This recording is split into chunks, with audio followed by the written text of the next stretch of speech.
오늘 뜨는 투자 알고리즘 어떤 것들이 있을까요? 자, 코스피, 코스닥이 쉬지도 않고 열심히 달려가고 있습니다.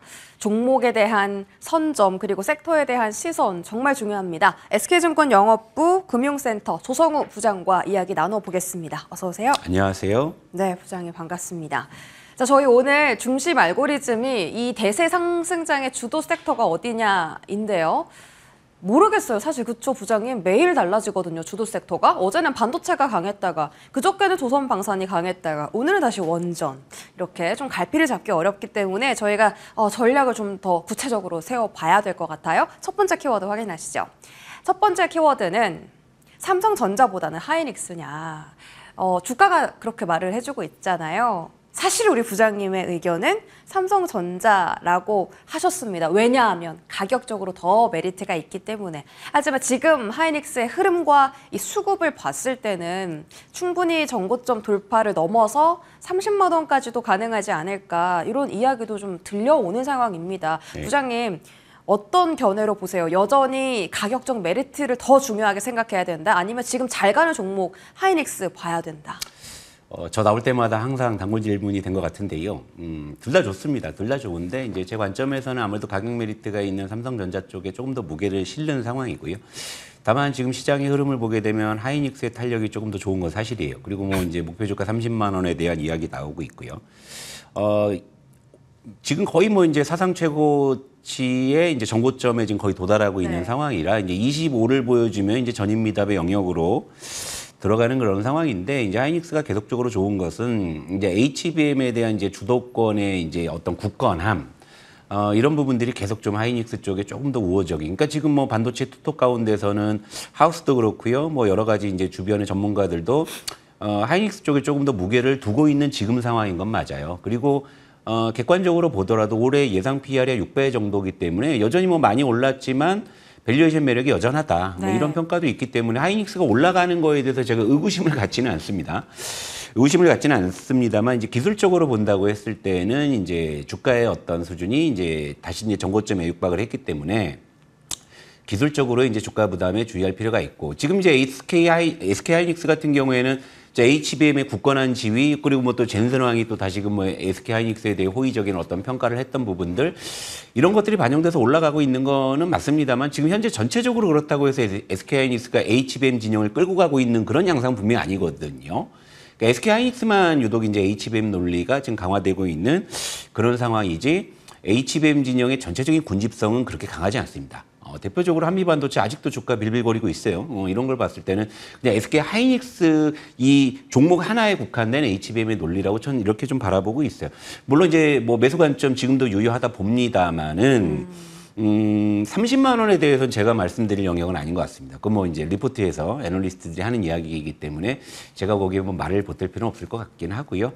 일단 뭐 기술적으로는 뭐 주가의 어떤 정고점 저항이나 이런 부분들이 있을 수 있겠지만, 뭐 추세적으로는 뭐 제가 부정적인 관점은 아니라는 점 분명히 말씀드릴게요. 네, 둘 다 좋지만 이제 가격적 메리트는 삼성전자 쪽이 더 많고 HBM의 군집성이 나타나지 않는다고 하셨거든요. 뭐 어제는 근데 이수페타시스랑 테크윈 같은 대표적인 AI HBM 종목들 다 잘 갔습니다. 단발성이었을까요, 그러면? 어제 이스페스타시스도 강했고 반도체 소부장이 대체로 강했는데, 어제 더 강했던 건 제가 알기로는 원익 IPS 같은 전공정 레거시였거든요. 강했어요. 예, 지난주에도 그랬고요. 지금 반도체 소부장은 반도체 그 투톱하고는 좀 양상이 달라요. 지금 이제 반도체 투톱 중에서 SK 하이닉스가 더 강한 쪽에 대해서 HBM 내러티브가 계속 붙고 있는데, 정작 소부장을 보게 되면은 최근에 레거시 쪽의 강세가 더 두드러지고 있거든요. 그러니까 대형주와 이제 중소형주 사이에 약간의 어떤 좀 논리에 어떤 괴리가 있는 상황이긴 한데, 뭐 그도 그럴 것이 뭐 기본적으로 이제 레거시 쪽이 그동안 철저하게 좀 소외됐던 측면들이 있기 때문에 지금 대세 상승이라는 이야기들이 나오기 시작을 했잖아요. 이 얘기는 무엇이냐면, 뭐 주도주 찾는 것도 뭐 좋을 수 있겠습니다만, 지금 장은 쉽게 말해서 아무거나 대충 사도 수익을 볼 수 있는 장이라는 거예요. 그죠? 그런 상황이라고 했을 때는 뭐 많이 오른 쪽을 굳이 뭐 쫓아갈 필요가 있느냐? 그동안 좀 소외됐던 애들도 사두면 올라오더라. 뭐 이런 시각이 아닐까, 좀 그런 생각이 듭니다. 네. 그래요? 네. 반도체 소부장단도 다 포함되는 말씀인 거죠? 네, 네. 그러면 삼성전자는요? 네. 사실 지수가 오른 것에 비해 그렇게 삼성전자가 주도했다라는 느낌은 안 들잖아요. 네, 안 들어요. 많이 안 올랐기 네. 때문에 여전히 삼성전자가 헤쳐나갈 문제는 HBM 납품에 있고 네. 하지만 부장님 판단에는 하반기 레거시 주목도 높아지면서 네. 삼성전자가 가격적 메리트 부각받고 올라갈 거다라는 네. 입장이신데 그러면 지금 삼성전자가 6만 원 안팎을 넘나드는 상황에서 네. 무조건 이거는 좀 담아가야 하는 기회인가? 일단 뭐 HBM에 대해서 지금 하이닉스의 열세도 부족해서 지금 마이크론에게도 지금 고전한다라는 이야기가 나오고 있죠. 뭐 6만 원을 돌파하는 구간에서 또 이런 것들이 6만 원 안착에 조금 방해 요인이 되고 있는 것 같기도 하고요. 삼성전자는 그렇다고 해서 HBM이 된다고 해서 갑자기 주가가 천지개벽으로 올라갈 거라는 생각은 제가 안 해요. 이미 HBM은 그래요? 작년에 네. 한번 시장을 휘감았던 그런 논리이고요. 지금 SK하이닉스를 제외하면 특히나 이제 우리 시장에서는 HBM 모멘텀이 강화돼서 막 주가 추이가 계속 뭐 정고점을 돌파하려는 이런 종목들이 이렇다하게 지금 눈에 띄지 않고 있는 이런 상황이죠. 그러니까 그럼 이제 삼성전자는 HBM이 되면은 뭐 일단 잘했다 뭐 이런 평가고 결국에 이제 그동안 이제 삼성전자가 아직은 그래도 경쟁력이 있다라고 판단이 되는 낸드 쪽이나 디램 쪽에서의 모멘텀이 좀 하반기에 좀 기대해 볼 요인이 아닌가 이렇게 생각을 하고요. 레거시 주도권이 강화가 된다면 저는 그게 삼성전자의 주가를 일으켜 세우지 않을까라는 생각이 들고 그리고 그런 쪽에서 최근에 뭐 이제 이슈를 보게 되면 사실은 지금 이제 DDR5로의 이제 지금 양산으로의 이제 전환들을 하고 있는 이런 상황인데 근데 되게 재미있는 게 공교롭게도 거의 지금 이제 뭐 생산이 거의 이제 중단되다시피 하고 있는 DDR4의 그 계약 단가가 최근에 급등을 했습니다. 이것은 무엇이냐면 이제 단발적으로 이제 좀 PC향, 서버향에 대한 수요가 좀 이제 늘어났다라는 것이고 이 부분마저 이제 재고 소진이 이루어지게 되면 이제 본격적으로 DDR5 이제 양산 체제로 전환한다고 이제 보는 것이거든요. 자, 이런 어떤 이제 상황에서 이제 하반기에는 윈도우 10의 업데이트 종료가 있기 때문에 분명히 어떤 시점에서 레거시가 촉발될 그런 시점에 올 거라 보고 있고 근데 삼성전자는 원체 이제 우리 시장을 대표하고 모은 종목이기 때문에 그런 모멘텀이 지금 당장 뚜렷하게 반영이 되는 것은 아니지만 이미 우리가 보고 있죠. 소부장 쪽에서는 레거시가 HBM보다 강하다는 것도 하나의 중요한 시그널로 볼 수가 있기 때문에 제가 쉽게 설명을 드릴게요. 객장에서 어떤 손님이 이번에 내가 집을 하나 세를 놔서 전세금을 좀 받아놓은 게 있는데 나는 반도체 쪽에 좀 한 2년 정도 묵혀두고 싶어라고 질문하신다. 하이닉스보다는 삼성전자를 제가 말씀 많이 드립니다. 왜? 삼성전자 오른 게 없기 때문에. 예, 물릴 가능성이 하이닉스만 좋을 거 아니겠습니까? 그런 관점을 이해하시면 될 것 같습니다. 네, 조금 더 안전한 투자를 네. 원하신다면 삼성전자다라고 꾸준히 말씀해주고 계시고요. 소부장에서는 이미 좀 레거시 종목들이 반응이 오고 있다라는 점도 힌트가 될 수 있다고 하셨습니다. 다음 키워드는 신재생보다 원전인가? 오, 신재생 어제 진짜 강했는데 오늘은 또 다시 원전이네요. 네. 예, 이쪽 에너지단은 진짜 걷잡을 수가 없어요. 이재명 대통령이 체코 네. 총리하고 통화를 했잖아요. 예. 되게 의미 있는 거 아닌가요? 사실 미국, 중국, 일본 다음으로 체코인데 네. 신재생을 이제 정책적으로는 많이 강조하긴 했지만 사실 결국 통화를 먼저 한 건 체코라서 네. 그렇다면 두산 에너빌리티? 막 이런 생각도 들고 외국인이 네. 괜히 사는 게 아니었구나 이런 생각도 들거든요. 요즘에 뭐 대통령 행보에 따라서 이슈가 돼서 그게 또 들썩이는 게 지금 시장이니까 네. 뭐 이미 다 수주 끝나고 최종 계약까지 완료한 이제 체코 총리와 이제 통화를 했다라는 부분들에 대해서 또 이제 원전주를 선호하시는 수급들은 또 이제 그걸 또 확대 재생산하는 것이고 거기서 이제 또 다른 어떤 추가 수주나 이런 거 있는 거 아니야? 뭐 이런 기대감으로 이어지는 것 같습니다. 네. 그리고 어제 신재생이 강했고 오늘 또 원전이 강한 거는 지금 이제 원전하고 신재생 쪽이 약간 주거니 받거니 수급을 이 주거니 받거니 하는 뭐 그런 양상인 것 같긴 한데요. 일단 뭐 오늘 이제 원전주가 또 급등하는 것은 이 통한 이력도 있지만 이제 간밤에 뉴욕 증시에서 또 원전주가 많이 올랐어요. 맞아요. 예, 이 오클로하고 뭐 뉴스케일 같은 맞아요.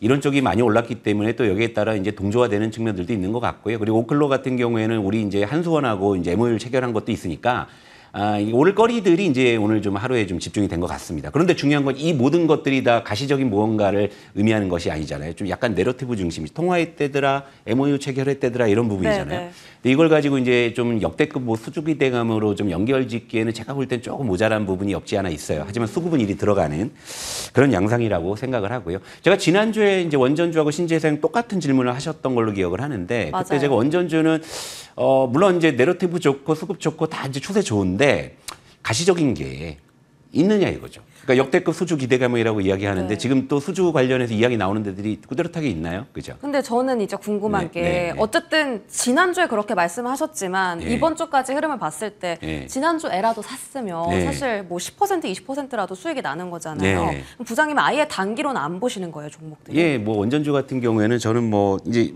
예를 들면 이런 상황에서 이제 실적 가시성이 확보가 된다면 뭐 시각을 좀 바꿀 수는 있겠습니다만 지금 원전주 중에서 뭐 뚜렷하게 뭐 실적이 이렇게 특히 이제 두산 에너빌리티를 기준으로 말씀을 드린다 하더라도 당장에 뭐 실적이 드라마틱하게 좋아질 부분이 아직은 저는 뭐 아직은 찾지 못했습니다.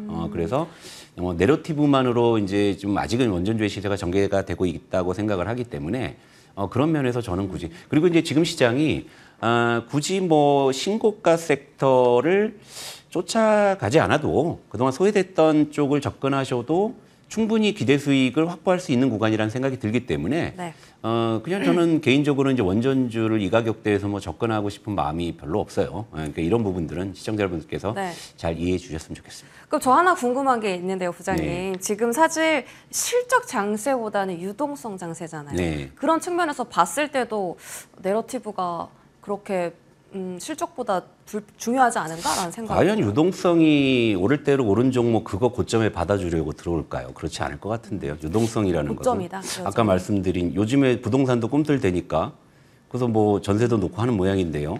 그럼 그 돈을 어디 주식시장에 좀 투입을 할 때 원전주를 살까요? 아니면 바닥에 있는 삼성전자 살까요? 생각해보면 유동성은 굉장히 스마트하거든요. 네. 유동성은 절대로 고점에 있는 종목을 받아주러 들어가지 않는다라는 게 제 소신이고 철칙이기 때문에 그렇게 보시면 될 것 같습니다. 부장님의 철칙. 네. 그렇다면 부장님의 철칙에 딱 맞는 섹터가 신재생 아니겠습니까? 예, 현재 그렇죠. 하나솔루션 네, 뭐 포함해서 HD 현대 엔솔 긍정적으로 말씀 주셨고 네. 실제로 어제 또 좋은 흐름이 나왔습니다.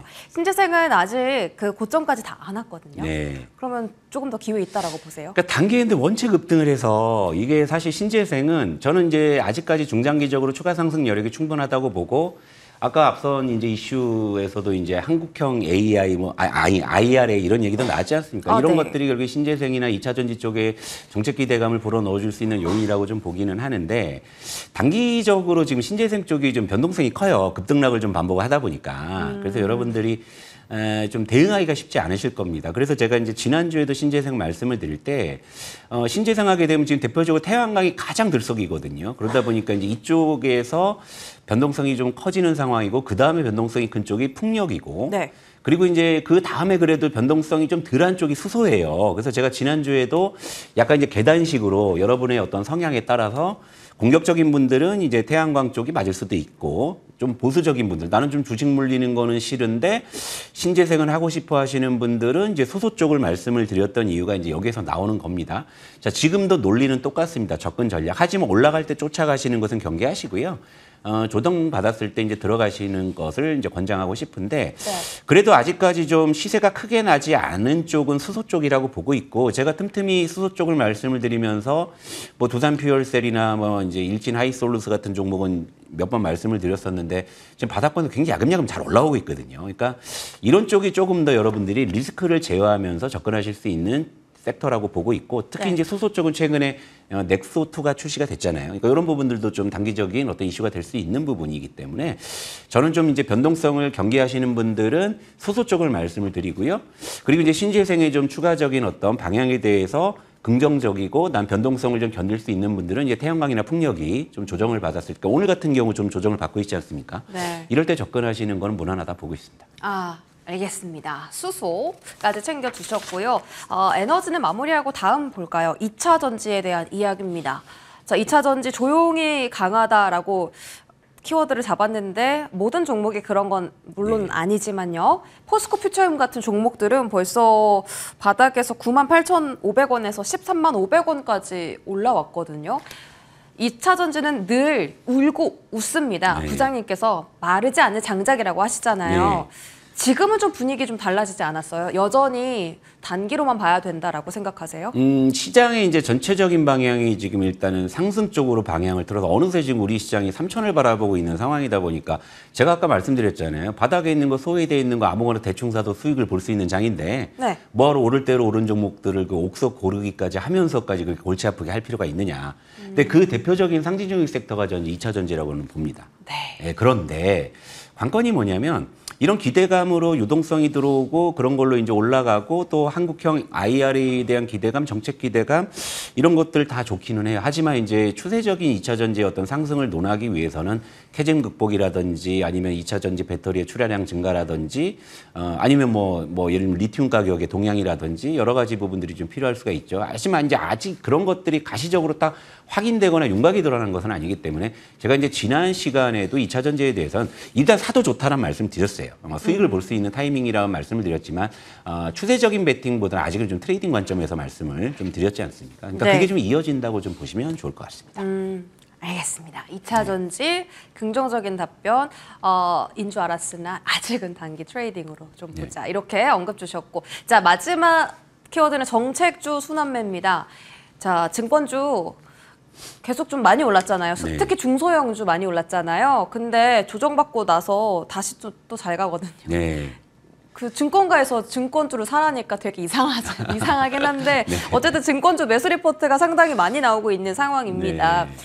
순환매 차원뿐만이 아니더라도 상법 개정 수혜라든지 증시 밀어준다라고 생각하면 증권주 무조건 포트에 하나씩은 있어야 되는 거 아니에요? 그러니까 사실은 상법 개정만 가지고 올라갔을 때는 저는 그냥 어느 정도 상단은 좀 막혀 있을 거란 생각을 했었거든요. 네. 이때 이제 최근에 이제 증권주와 지주사 종목들이 상법 개정 기대감으로 같이 올랐어요. 근데 이제 오늘 같은 경우에는 지주사 종목들이 대체로 조정을 받는데 증권전 추가 상승을 한단 말이죠. 증권전 플러스 하나, 알파 하나가 생긴 거죠. 지금 이제 시장이 원체 좋으니까 증시 주변 자금이 늘어나고 있지 않습니까? 기대감이 이제 높아지다 보니까 거래 대금도 증가하고, 그건 이제 증권사의 어떤 수익성 개선에 대한 기대감이 붙은 거죠. 이다 보니까 이제 증권주 같은 경우에는 저는 어지간하면 사실 신고가 종목, 신고가 매매를 그렇게 좋아하진 않습니다만은 예외적으로 증권주 같은 경우 신고가 매매가 좀 유효한 제 관점에서는 그런 섹터가 아닌가 보고 있어요. 왜냐하면 3천에 대한 기대감이 계속 커지는 상황에서 지금 증시 주변 자금, 그러니까 예를 들면 이제 그동안 좀 투자를 좀 이제 망설이셨던 분들도 지금 들어오고 계시고, 네. 자꾸 반복해서 말씀드리지만 전세 자금을 이제 놓으셨는데 그 전세를 이제 주식하시는 생각도 하시는 이제 그런 구간이니까. 증권주는 뭐 상법 개정 하나만 가지고는 제가 한계가 있다고 봤지만 이렇게 시장이 좋으면서 이제 좀 투자 심리가 좋아지는 쪽에 대해서 이런 부분들을 본다면 이제 밸류에이션이라는 부분들이 계속적으로 좋아질 수 있는 것이거든요. 그래서 네. 제가 사실 어지간하면 신고가 매매 안 좋아하지만 증권주만큼은 여러분들께 좀 예외로 말씀드립니다. 네. 우와, 네. 되게 놀라운 답변이네요. 네. 가격 메리트 강조하시는 부장님인데 그럼에도 사도 괜찮은 섹터가 증권주다. 일단 기본 베이스는 지수가 잘 간다는 전제 하에서 그렇게 말씀 주신 거고 증권주 긍정적인 답변 얻어냈습니다. 자, 그러면 AI 소프트웨어는 어때요? 뭐 솔트룩스 역사적 신고가죠. 크라우드웍스 다 강한데 조정이 나오지 않습니까? 신고가 아니잖아요. 네. 그러면 조정 시의 매수는 어때요? 그러니까 AI 소프트웨어가 제가 전에도 아마 이 말씀 드렸을 거예요. 왜 우리 시장에서는 좀 테마로 그치는지. 지금도 너무 좋은데? 움직이는 게 신정부 어떤 AI 육성 정책 기대감으로 일단 테마군으로 움직이는 것이거든요. 그래서 제가 이제 일전에도 이게 사실은 좀 주도 섹터로 좀 부각될 가능성도 충분히 있는데 사실 네이버가 그렇게 이끌어주고 있는 상황은 아니에요. 그런데 제가 예전에 이제 AI 소프트웨어 관련해서 그래도 너무 좀 테마 쪽에 치중하지 마시고 어떤 이제 밸류에이션의 실적 부분들을 봤을 때는 결국에 이제 네이버나 아니면 삼성 SDS, 뭐 한글과 컴퓨터 같은 실적이 그래도 실제로 나오는 종목 위주로 접근하자는 말씀을 그때 드렸었고 네이버와 한글과 컴퓨터를 좀 관심 종목으로 그때 말씀을 드린 기억도 있습니다만 물론 한글과 컴퓨터가 뭐 솔트룩스 같은 그렇게 뭐 완전히 뭐 급등 시세가 나오는 것은 아니지만 어느 정도 추세가 잡힌다는 것을 보면 AI 소프트웨어도 이제 이번 정부에서는 이제 충분히 좀 이제 중장기적인 추세를 기대해 볼 수 있다라고 볼 수 있는데 다만 이제 조정 시에 매수하시는 관점 유효하다 볼 수 있겠지만 전 여전히 그래도 실적이 나고 있는 종목들 뭐 네이버, 삼성 SDS, 한글과 컴퓨터, 뭐 도전 비주얼, 뭐 엠로 이런 류의 종목들이 또 이익 기반이 탄탄하거든요. 그러니까 저는 이런 쪽 위주로 너무 좀 테마 위주로 실적은 막 안 나오는데 뭐 했더라라고 올라가는 종목들은 뭐 그렇게 저는 좀 제시해드리고 싶지는 않습니다. 네, 완전히 이해를 했어요. 네, 그러니까 AI 소프트웨어가 왜 네. 주독 섹터가 안 되는지 의문이 들 정도다라고 하셨는데 네. 지금 막 테마성으로 움직이는 종목 말고 네. 실적 잘 나오는 실적 베이스 종목으로 네. 바라는 보자. 알겠습니다. 자, 조선방산 간단하게 여쭤볼게요. 너무 강해서 조선방산 네. 고점이라고는 하시지만 사실 지금까지 5월 딱 지나서 6월 딱 보니까 괜찮잖아요. 추세도 괜찮고. 예. 그래도 여전히 부정적이세요? 그러니까 삼성전자 하이닉스 질문과 조선방산 질문이 제 출연 시간의 단골인데 그러니까 이렇습니다. 시장이 한동안 좀 뜨뜻미지근할 땐 조선방산이 아니면 수익내기가 좀 어려웠던 시장들이 있었어요. 뭐 그때는 뭐 어쩔 수 없이 뭐 울며 겨자 먹기로 조선방산을 들어갈 수밖에 없었을 수도 있죠. 그렇지만 지금 시장은 우리가 조선방산이 아니더라도 수익을 볼 수 있는 기회가 훨씬 더 좀 넓어졌거든요. 그리고 네. 그런 섹터들 중에서 정말 장기적으로 소외돼가지고 이 가격에 사서 뭐 물리겠어 하는 그런 섹터들도 많이 있거든요. 그리고 지금 조선방산 쪽도 지금 군집성이 예전보다 많이 떨어집니다. 이를테면 오르는 종목이 있으면 내리는 종목도 있는 거예요. 있어요. 그러다 보니까 이제 여기서 이제 정가예보도처럼 꺼내 먹는 표현이 뭡니까? 옥석 고르기 하자라고 그러는데 우리 시청자 여러분 다 개인 투자자시고요. 뭐 이렇게 전업으로 하시거나 이렇게 좀 하시기 쉽지 않으신 분들이잖아요. 이런 오를 대로 오른 섹터 왜 옥석 고르기까지 하면서 왜 거기서 뭘 하려고 하세요? 지금 바닥에서 올라오는 그런 섹터들 많이 있는데, 그러니까 저는 또 조선방사는 물론 뭐 전문가적인 시각에서는 뭐 또 디테일하게 분석해서 옥석을 골라낼 수 있을지는 모르겠습니다만 대부분의 우리 시청자분들은 그런 정도까지 하기엔 너무 어려우시잖아요. 그러니까 여러분들이 수익 보기 가장 쉬운 타이밍은요. 바닥에서 어떠한 섹터가 군집성을 가지고 올라올 때예요. 그때는 아무거나 대충 사도 이제 수익을 볼 수 있는 부분이고 시장이 그렇게 지금 흘러가고 있기 때문에 저는 조선방산에 대해서는 여러분들께 적극적으로 권장하지는 않도록 하겠습니다. 네, 오늘 뚜렷하게 의견을 좀 갈리셨는데요. 좀 봐야 될 섹터와 안 봐야 될 섹터를 힌트를 얻어 가셨으면 좋겠습니다. SK증권 영업부 조성욱 부장과 함께했습니다. 고맙습니다.